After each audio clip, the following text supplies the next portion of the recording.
Ladies and gentlemen, I have a confession to make. I love playing golf.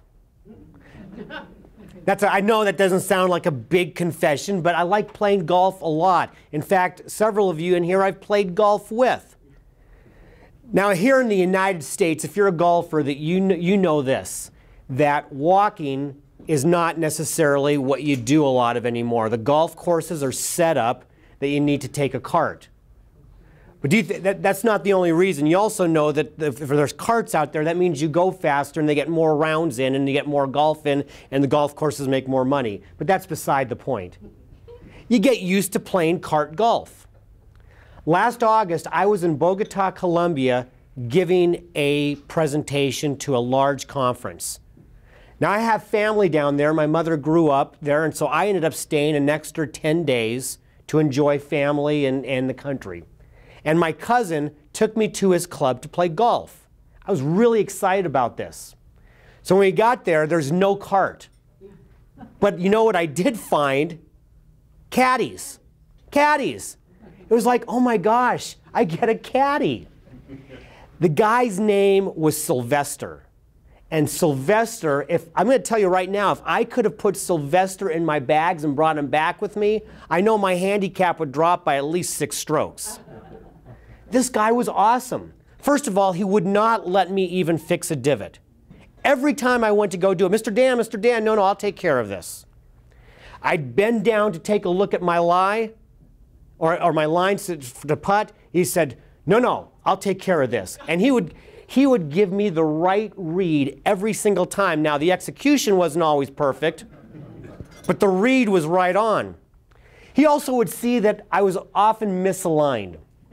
And so he would say something like, left, left, left, good, finish. Okay. And the last time I ever doubted him, it was probably about the 11th hole. We were on a par 3. And it was about 190 yards. My cousin hit his utility club.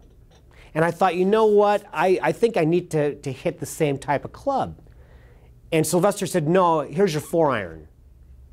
And I said, you know, Jorge just hit his utility club, and he's on the front of the green. I think I'm going to use my... He said, okay. I landed 20 yards over the green.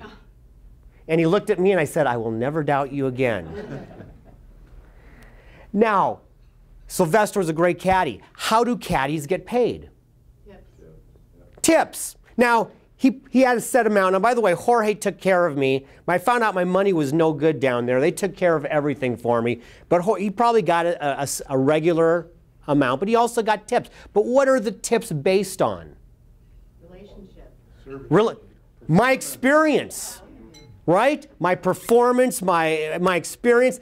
I didn't even have to. I did shoot a good score that day, but I didn't have to in order to have a good time on the golf course. Any of you out there ever have a bad round of golf but still have a good time? Okay. Everyone. So a good caddy knows that if your experience is good, you're going to get compensated well for it. Can you imagine a situation if a caddy got paid based on what you shot? And the higher you shoot, the more he gets paid. Is that a potential problem for you? Right? Think about the putts being read. There wouldn't be any place close. It doesn't make any sense. Ladies and gentlemen, think about the insurance industry. Isn't that exactly what for years, going back to probably Lloyd's of London days, isn't that exactly what we've been doing? We get paid, or our agents get paid, based on a commission. The higher the premium, the more you get paid, right? Does your insurance client want to keep paying more? I've not met one yet. I was an insurance agent just like you for 17 years. I have yet to meet somebody who said, Dan, I just saw this 15% increase and I'm stoked. I haven't seen one. they want good coverage, but they want their premiums to go down. So you're at opposite ends. And so what I tell people is, acts of omission are venial sins. Acts of commission are cardinal sins. Because the acts of omission are mistakes, and in a lot of cases they're pardonable. But cardinal sins don't help with building trust. And I don't believe commission sales in that way help do that. So today we're going to talk about how to turn commission sales in insurance into a more value-based relationship selling situation that I think will not only help you, but it will help your clients and build long-term sustainability.